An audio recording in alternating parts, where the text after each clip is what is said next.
আসসালামু আলাইকুম। আমার ইউটিউব পেজে আপনাদের সবাইকে স্বাগতম।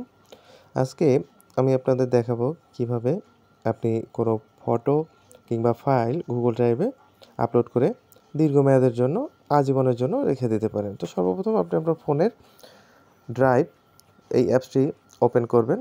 ওপেন করার পরে আপনার একটা সামনে ইন্টারফেস শো করবে। তো আপনি প্রথমে প্লাস বাটন একটি বাটন আছে ওখানে প্লাস বাটন ওটি ক্লিক করবেন। ক্লিক করার পরে আপনি চাইলে ফাইলও করতে পারেন বা ফোল্ডার আপলোড করতে পারেন, সমস্যা নাই। কিন্তু আমি প্রথমে ফোল্ডার সিলেক্ট করে নিয়ে আলাদা আলাদা করে আমি আমার ফাইলগুলো রাখতে চাচ্ছি। এর জন্য আমি সর্বপ্রথম ফোল্ডার ক্রিয়েট করে নিলাম। ওকে, আমার ফোল্ডার ক্রিয়েট ডান। এবার আমি ফোল্ডারে ক্লিক করার পরে আমি আবার প্লাস আইকনে ক্লিক করলাম। এবার আমি আমার পছন্দ মতো একটি ফাইল এখন আমি এখান থেকে আপলোড করে নিব। এখন আপলোড করার পরে আমার ফাইলটি ওপেন হয়ে যাবে। ব্যাস, আমার Google ড্রাইভে ফটো রাখা শেষ। এভাবেই আপনি আপনার ফটোগুলোকে আজীবনের জন্য এখানে রাখতে পারেন। পেজটি ফলো দিয়ে আমাদের সাথেই থাকুন। আসসালামু আলাইকুম।